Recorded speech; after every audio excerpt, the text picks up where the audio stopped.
Hello aspirants. आशा करती हूँ कि हमारे द्वारा जो वीडियो लेक्चर्स आप लोगों के लिए बनाए जा रहे हैं वो आप लोगों को अच्छे लग रहे हैं और कॉन्सेप्ट्स जो है समझ में भी आ रहे हैं। अपनी ज्योग्राफी सीरीज को कंटिन्यू करते हुए आज हम लोग समझेंगे theories of origin of the अर्थ। ये हम सब जानते हैं कि हमारा अर्थ बहुत ही मिलियन ऑफ ईयर्स बहुत सारी थ्योरीज कॉन्सेप्ट के बेसिस पे इवॉल्व हुआ है। इसका ओरिजिन पहले पहले साइंटिस्टों को नहीं पता था, तो बहुत सारी थ्योरीज और हाइपोथेसिस दी गई बहुत सारे साइंटिस्ट, जियोलॉजिस्ट और जियोमॉर्फोलॉजिस्ट द्वारा। आज भी क्या है, हम देखते हैं कि आज भी साइंस स्टडीज जो है, जो स्पेस क्राफ्ट भेजे जाते हैं, सैटेलाइट्स भेजे जाते हैं, वो क्यों? यूनिवर्स को समझने के लिए, ओरिजिन ऑफ द यूनिवर्स और अर्थ को समझने के लिए ये सब भेजे जाते हैं। ये साइंटिफिक एडवांसमेंट जो है हमें अर्थ और अपने एनवायरनमेंट और अपने सराउंडिंग को और बेहतर समझने में मदद करती हैं। तो जब ये स्टडीज ये शुरुआत हुई तो काफी साइंटिस्ट्स ने बहुत सारी थ्योरीज दी हैं।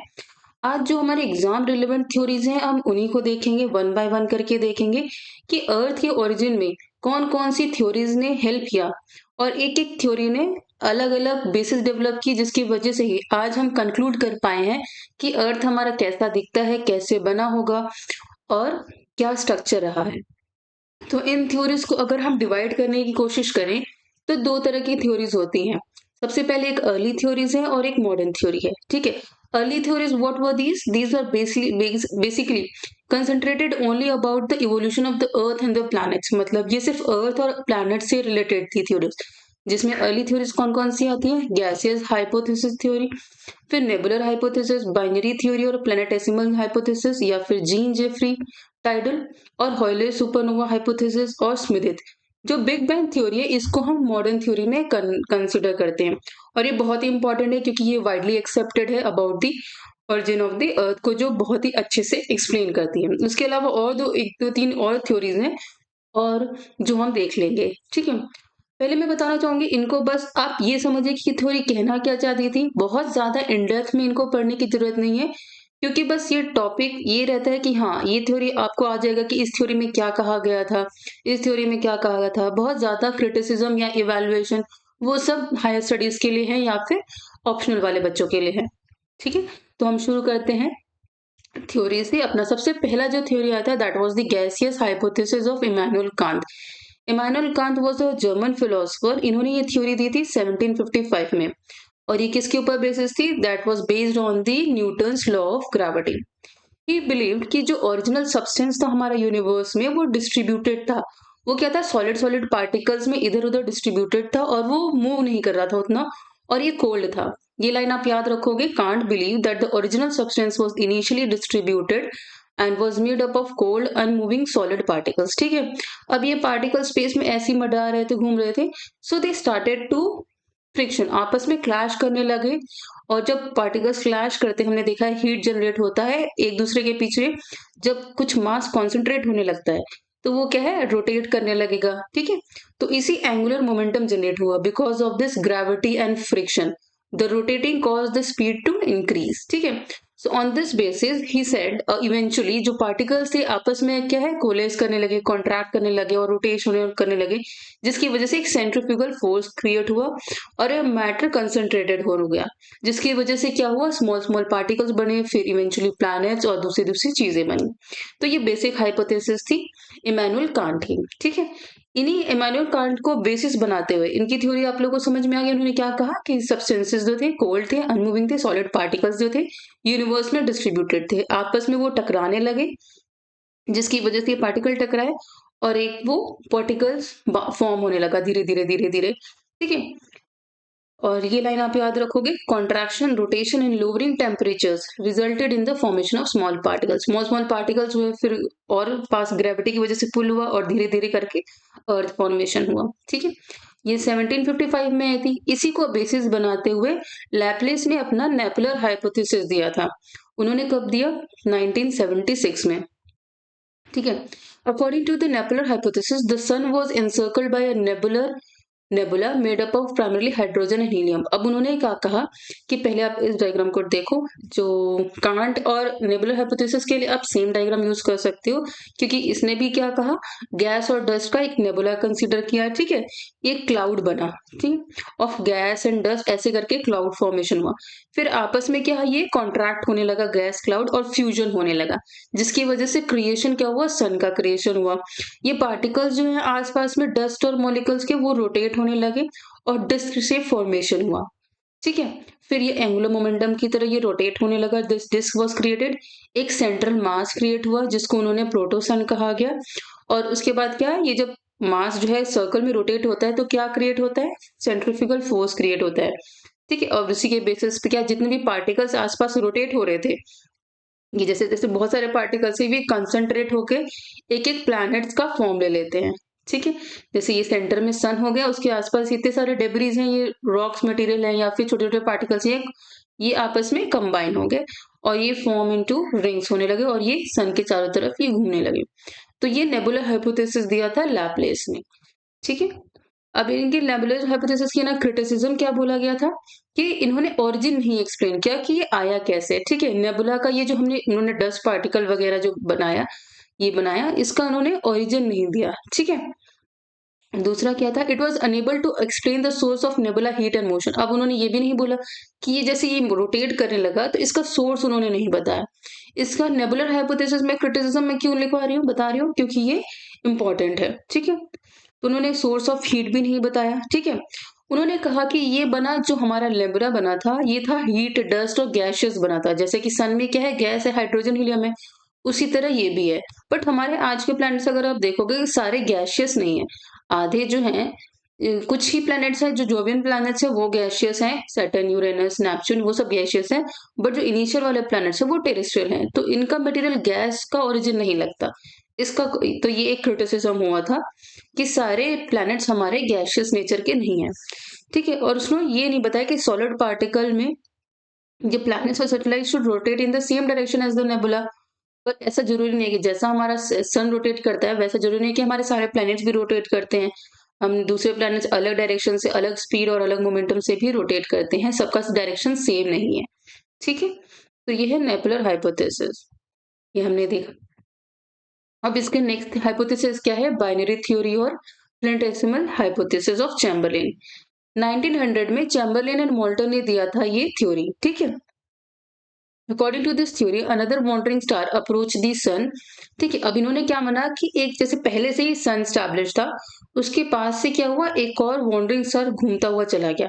जैसे यहाँ से एक और स्टार गुजरा, जिसकी वजह से क्या हुआ कि यहाँ से जो मटेरियल है, बहुत सारे हीट निकलता रहता है सन की, से प्रोमिनेंसेस निकलते रहते हैं, उससे क्या हुआ, ये बाहर की तरफ खींच लिया इसने अपने ग्रेविटेशनल फोर्स की वजह से, अपने उसकी वजह से इसने काफी मास जो मटेरियल था सन का इधर अपने तरफ खींच लिया, जिसकी वजह से एक एक करके ये मटेरियल कोलैप्स होकर अपने स्पेसिफिक प्लैनेट्स फॉर्म हुए, ठीक है। Another wandering star approach the sun, ठीक है। As a result material cigar shaped extension from the solar surface was separated, ठीक है। The sun with high temperature projects hot material called प्रोमिनेंसेस।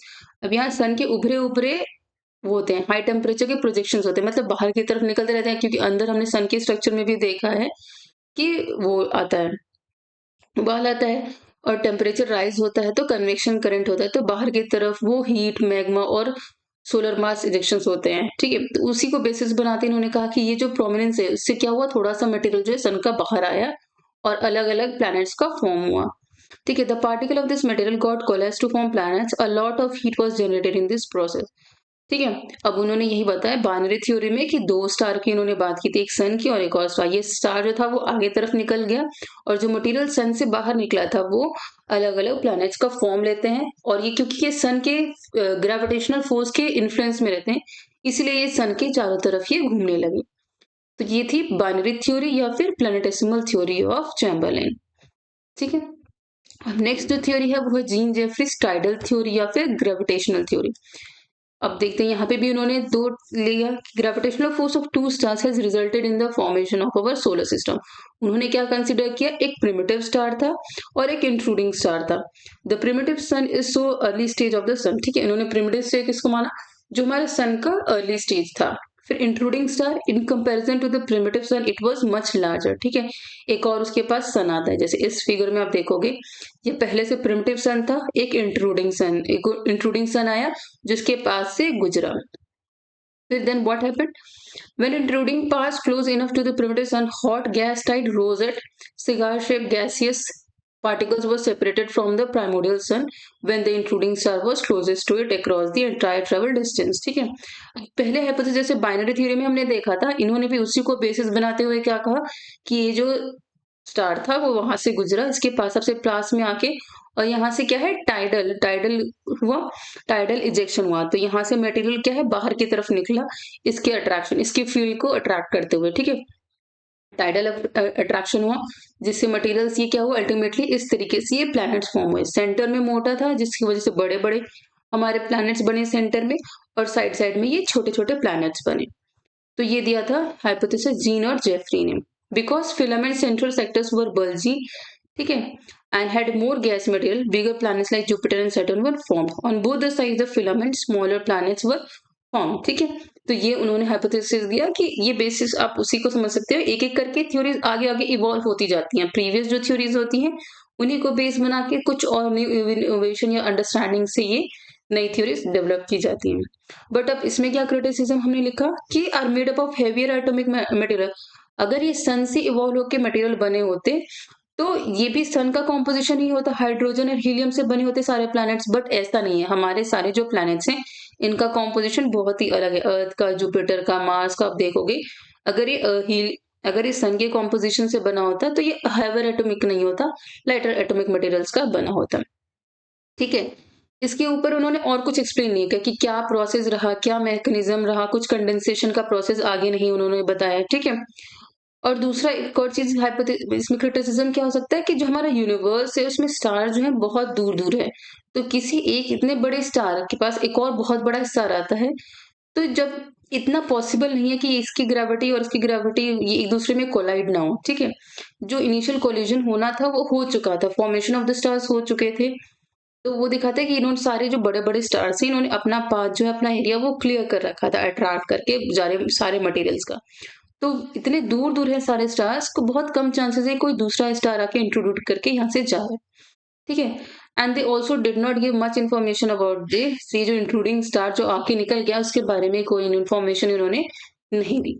तो ये था जीन जेफरी का टाइडल हाइपोथेसिस और उसकी क्रिटिसिज्म। नेक्स्ट हम देखेंगे हॉयलेस सुपरनोवा हाइपोथेसिस। अब इसमें क्या था, the sun used to be twinned with another star which burst due to the nuclear processes that transform lighter components into heavier ones, ठीक है। अब इन्होंने शुरू से ही माना कि सन के साथ एक और स्टार रहता था, ठीक है, और जो साथ में जो दूसरा स्टार था वो अचानक से न्यूक्लियर एक्सप्लोजन, न्यूक्लियर प्रोसेस की वजह से एक्सप्लोड हो गया, उसको उन्होंने कहा सुपरनोवा स्टेज, ठीक है। फिर companion star explosion produced a cloud of incandescent gases which refers to as supernova stage, ठीक है। A nucleus receded and the sun's gravitational power kept this gaseous cloud and the rest of the star together. अब इन्होंने माना कि दूसरा जो star था, twinning star जो था, वो बर्स्ट हुआ और वो आपस में सारे प्लैनेट्स बन गया, और सन की ग्रेविटेशनल फोर्स की वजह से वो सन के चारों तरफ वो घूमने लगे, अलग अलग प्लैनेट्स फॉर्म हुए, ठीक है। और सन की तरफ वो रोटेट, सन की gravitational power kept this gaseous cloud and rest of the star together, इसने बांध के रखा था जो जो सुपरनोवा स्टेज से जो जो मटेरियल या एटम्स या जो मॉलिक्यूल्स बाहर निकले थे उन सबको बाइंड करके वो अल्टीमेटली क्या हुए, प्लैनेट्स फॉर्म हुए, एस्ट्रॉइड और दूसरे डेब्रीज फॉर्म हुए, ठीक है। They revolve around the sun because they were in sun's gravitational field and gradually cool to form the planets and the satellite that exist today. तो ये था हॉयलेस सुपरनोवा हाइपोथेसिस। इसको कैसे समराइज करेंगे कि सर के साथ भी सन के साथ एक और ट्विन स्टार एग्जिस्ट करता था, वो न्यूक्लियर प्रोसेस की वजह से लाइटर कंपोनेंट्स जो हैं वो फ्यूज होके बर्स्ट हुए, एक सुपरनोवा स्टेज आया जिसकी वजह से वो हैवियर कंपोनेंट्स में चेंज हो गया जो आज के प्लैनेट्स को रिजेंबल करता है। और वो क्यों इंटैक्ट है, क्यों सन के चारों तरफ घूम रहे हैं, because of the sun's gravitational force. Now next one is Schmidt's interstellar hypothesis. अब यहाँ पे इन्होंने अलग चीज कही कि प्राइमोडियल जो प्री एग्जिस्टिंग सबसे पहले पहले जो डस्ट था वो आपस में क्या हुआ, कोलेस होने लगा और धीरे-धीरे जो डस्ट पार्टिकल्स को इन्होंने कहा कहा जो वो सुपरनोवा द इंटरस्टेलर डस्ट का जो डस्ट, वेपर और गैसेस जो यूनिवर्स में थे, उसको उन्होंने स्मिथित ने क्या कहा इंटरस्टेलर डस्ट कहा। ये आपस में क्या है घूमने लगे और डिस्क शेप नेबुला का फॉर्म लिया। धीरे-धीरे ये फर्दर क्या हुआ ग्रेविटेशनल मास की वजह से डिवाइड होने लगे, डिफरेंट डिफरेंट रिंग्स फॉर्म हुए और अलग-अलग सैटेलाइट्स, अलग-अलग एस्टेरॉइड्स और कॉमेट्स का फॉर्म लिया, जो कि आज का प्लैनेट सोलर सिस्टम बन जाता है। आज का ये सोलर सिस्टम का इसने स्ट्रक्चर ले लिया। तो ये था सिंपल स्मिथित का इंटरस्टेलर। बट इसमें एक क्रिटिसिज्म क्या है, इन्होंने बहुत ज़्यादा डिटेल में नहीं बताया कि how this systems substances came into being. अब इन्होंने ये चीज़ नहीं बताई कि ये जो एटम ये डस्ट था, इंटरस्टेलर डस्ट था, वो कैसे और क्यों इवॉल्व हुआ और कहाँ से ये डस्ट आया, ठीक है? तो ये एक काइंड ऑफ क्रिटिसिज्म इसका समझ सकते हो कि श्मिदित ने बताया था कि पहले से एक इंटरस्टेलर डस्ट एग्जिस्ट करता था, फिर वो डिस्क शेप नेबुला का उसने फॉर्म लिया, धीरे-धीरे कोलेस कॉन्फ़िगरेशन क्या है मूव होने लगा, मूव होते-होते उनमें क्या है एनर्जी जनरेट हुई और वो घूमने लगे काफ़ी तेज़-तेज़ और करंट सोलर सोलर सिस्टम और प्लैनेट्स का उसने फॉर्म ले लिया। ठीक है। नाउ नेक्स्ट जो है थ्योरी जो है काफी वाइडली एक्सेप्टेड है और यही मोस्ट मॉडर्न थ्योरी है जो मोस्टली एक्सेप्टेड बाय सारे साइंटिस्टों के द्वारा एक्सेप्टेड है। ठीक है। तो इसमें क्या है एडविन हबल ने प्रपोज किया था constant expansion of the universe. ठीक है। एक साइंटिस्ट है उन्होंने सबसे पहले क्या दिया बताया कि हमारा जो यूनिवर्स है जो कॉन्स्टेंटली एक्सपैंड हो रहा है वो फिक्स नहीं है। ऐसा नहीं है कि फिक्स लिमिट के दायरे में वो फिक्स्ड है, ठीक नहीं है, ऐसा नहीं है कि वो है एक्सपेंड कर रहा है, उसका एरिया जो है बढ़ता जा रहा है। उसी को बेसिस बना के एक और साइंटिस्ट ने बिग बैंग थ्योरी दी थी 1931 में। इसके अंदर क्या गया था कि जो भी मैटर आज यूनिवर्स में एग्जिस्ट करता है, ज़्यादा मैटर जो आप अर्थ, प्लैनेट, सोलर सिस्टम देखते हो, ये सिर्फ एक जगह पे कंसंट्रेटेड थे। सबसे पहले at the beginning of the universe they were concentrated at a single location, मतलब एक बहुत ही छोटे से स्पेस, एटम से भी छोटे स्पेस में ये सारा मैटर कंसंट्रेटेड था, जिसकी इनफाइनाइट डेंसिटी थी। फिर क्या हुआ अचानक से इसमें क्या है एक्सप्लोशन होता है, जिसकी वजह से ये सारी चीजें दूर-दूर भागने लगी। The expansion later gave birth to the nebula that in turn coalesced into the stars and the planet। ठीक है। अब क्या हुआ ये एक्सपेंड हुआ धीरे-धीरे क्या है इसमें प्रोसेसेस होने लगे, इन्फ्लेशन होने लगा, ठीक है? मैं इस फिगर में आपको दिखाती हूँ। जैसे सबसे पहले क्या है एक पॉइंट पे क्या है सारा मैटर जो है ये सारा जो अर्थ, एस्टेरॉइड, प्लैनेट्स ये थे क्या है कंसंट्रेटेड थे एक पॉइंट में जो एटम से भी छोटा था। बहुत ज़्यादा इंटेंसिटी होने के बाद ये क्या हुआ एकदम से बर्स्ट हुआ, जिसकी वजह से इन्फ्लेट फैलने लगा। फिर धीरे-धीरे करके क्या हुआ प्रोटॉन्स फॉर्म हुए, न्यूक्लियर फ्यूजन शुरू हो गया, न्यूक्लियर फ्यूजन एंड हुआ उसके बाद से क्या है न्यूक्लियर हाइड्रोजन फॉर्म होने लगा। ठीक है? ये इस टाइम पे ये सारे-सारे हाइड्रोजन, हीलियम ये सब धीरे-धीरे इवॉल्व होने लगे। नेबुलर प्रोसेस शुरू हो गया जिसमें क्या है एक नेबुला फॉर्म हुआ, सन फॉर्म हुआ, फिर धीरे-धीरे अलग गैलेक्सीज़ हुई, काफ़ी सारे स्टार्स फॉर्म हुए। फिर प्रॉपर मॉडर्न यूनिवर्स जो ऐसे हम देख रहे हैं जिसमें बहुत सारी गैलेक्सीज़ हैं, बहुत सारे स्टार्स हैं। उसी गैलेक्सी में से एक गैलेक्सी हमारा है जो कि मिल्की वे है और उसमें हमारा सोलर सिस्टम एक्सिस्ट करता है। ठीक है? तो ये मोस्ट वाइडली एक्सेप्टेड थ्योरी है about the origin of the अर्थ, ठीक है? और the origin of the universe. मैंने शुरू में क्या बताया था कि डिफरेंस क्या था अर्ली थ्योरीज और लेटर थ्योरीज में। अर्ली थ्योरीज क्या थी जो सिंपली कंसंट्रेटेड थी सिंपल कंसंट्रेटेड थी वो अर्थ की इवोल्यूशन, अर्थ और प्लैनेट्स पे। बट लेटर जो मॉडर्न थ्योरी थी उसने पहले यूनिवर्स का इवोल्यूशन बताया कि यूनिवर्स कैसे हुआ और उसके बेसिस पे ही धीरे-धीरे प्लैनेट्स इवॉल्व हुए और आज का जो हमारा एग्जिस्ट करता है सोलर सिस्टम वो यहाँ एग्जिस्ट करता है।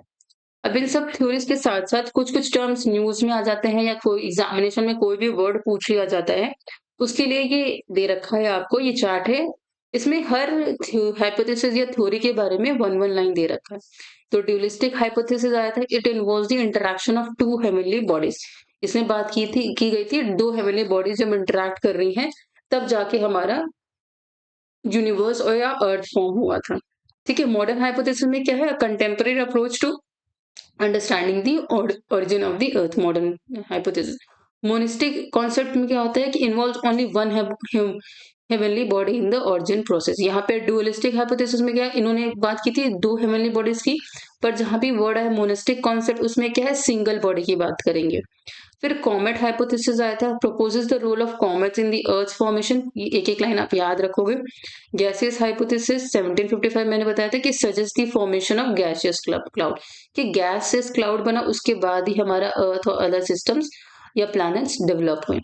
फ्यूजन थ्योरी आई थी, proposes earth separation from the sun theory, through fusion के थ्रू सन से सेपरेट होके ये हमारा जो है अर्थ फॉर्म हुआ है। फिर नेबुलर हाइपोथेसिस आया था 1796 में, involves the condensation of the nebula into the earth. फिर मीटियोराइटिक hypothesis 1919 में, considers meteorites as a contributors to the earth formation।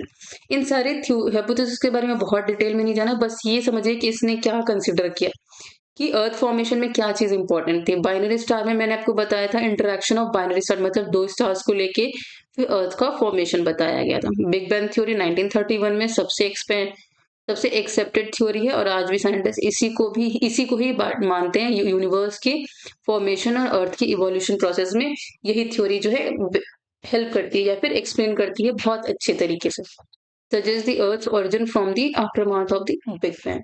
फिर कॉस्मिक इन्फ्लेशन थ्योरी है 1918, ये पूछ लिया जाता है। Describe the rapid expansion of the universe after the big bang. अब बिग बैंग एक्सप्लोजन तो हो गया, फिर उसके एक्सपेंस को किसने एक्सप्लेन किया था कि हाँ यूनिवर्स बढ़ रहा है, बढ़ता ही जा रहा है। ये था हमारा कॉस्मिक इन्फ्लेशन थ्योरी जो कि 1980 में आई थी।